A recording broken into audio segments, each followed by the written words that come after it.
Inside São Paulo's most iconic theater, musicians rehearse one last time before making history.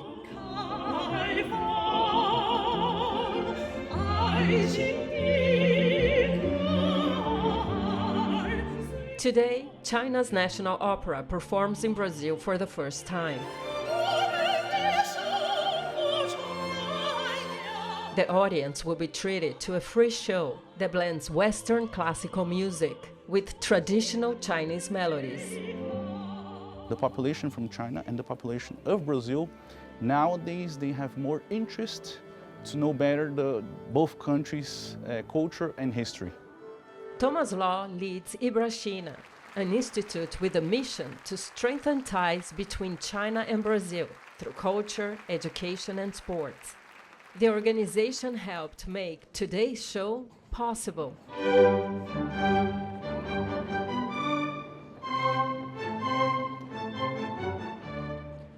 The show is the embodiment of cultural exchange. It starts with Mozart, stars some of China's best musicians, features some distinguished Brazilian musicians, and is led by Brazilian conductor Thiago Tavares.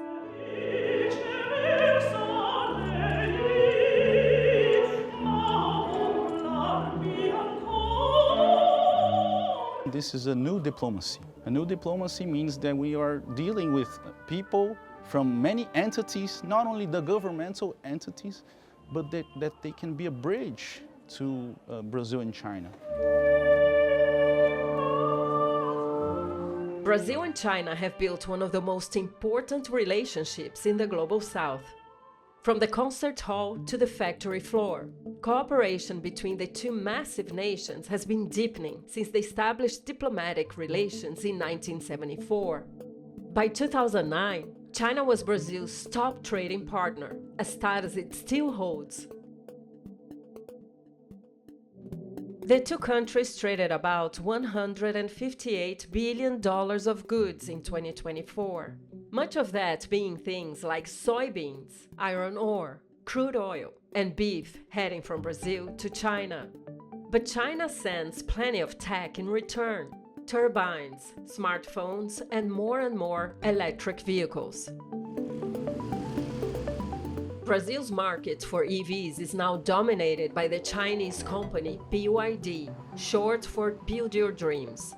Brazil is the first country to develop the flex fuel to auto industry, already more than 95% of vehicle using the flex fuel. The Brazilian government they are doing their best try to promote green technology. So that's why we believe if we bring our EV, our hybrid, Brazilian people is going to love. And also for Brazilian government, they are going to support this new technology, green technology. So that's why this is the main reason for us to bring our products and bring our brand to Brazil to sell. Another major player in Brazil's EV market is China's Great Wall Motors, or GWM.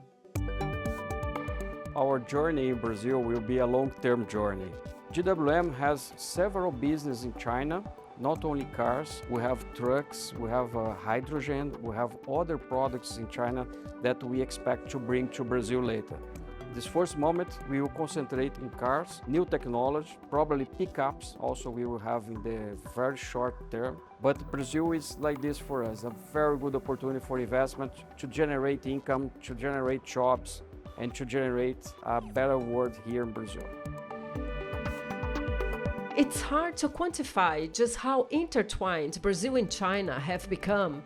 In diplomacy, the two nations are part of BRICS, a collective of countries working to expand the power of emerging economies. Brazil's former president, Dilma Rousseff, is the chair of the New Development Bank in Shanghai. China operates an ultra-high voltage electricity transmission line that stretches 2,500 kilometers from the Amazon region to Rio de Janeiro and provides almost 3/4 of Rio de Janeiro state with clean energy, meaning China is quite literally lighting up Brazil. The two countries have also stretched their cooperation into the stars, working together on space research for nearly 4 decades. They've launched 6 satellites together and are now constructing a massive radio telescope for deep space observation. Que precisamos pensar primeiro? Beijing's soft power is quietly expanding as well. The Confucius Institute at São Paulo State University is backed by China's Ministry of Education and was created in partnership with Hubei University.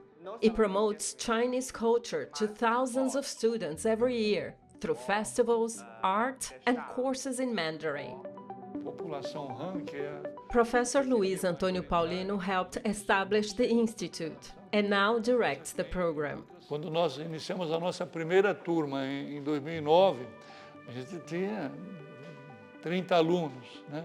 Hoje nós temos mais de 3.000 alunos. O interesse pela língua e pela cultura chinesa tem aumentado significativamente a cada ano.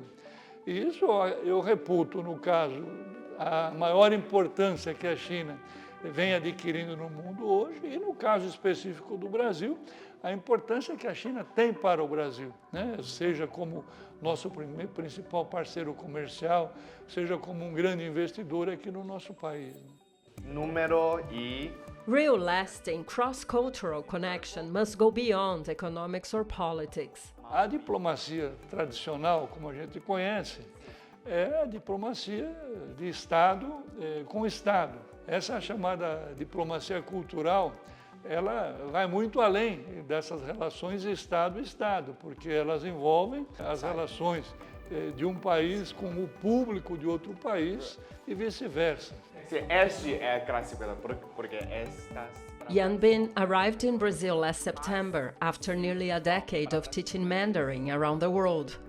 He's teaching at the Institute and learning too.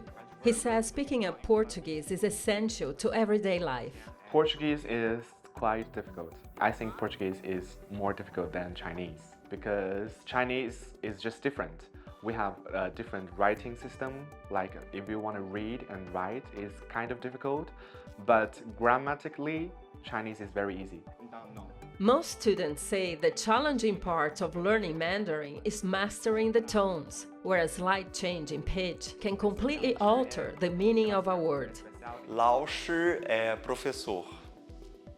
E chi com chi. Ai, não sei a entonação agora. Chi ou talvez chi.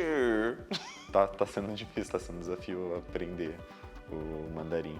Mas eu acho que aos poucos assim a gente vai pegando os handis e vai aprendendo mesmo. Once they start to get to know more about the language, they will find out it's pretty easy, or at least it's easier than they expected.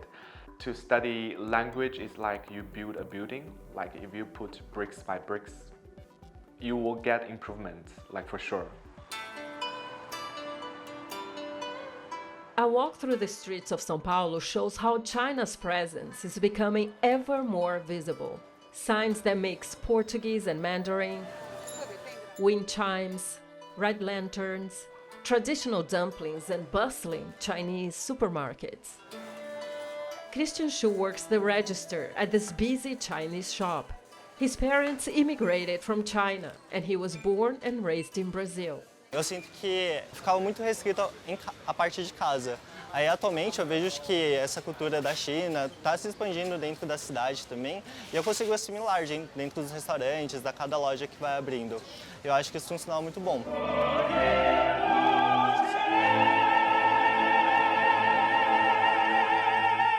Back on stage at the theater, China's National Opera demonstrates what's at the heart of the cultural connection between China and Brazil: harmony.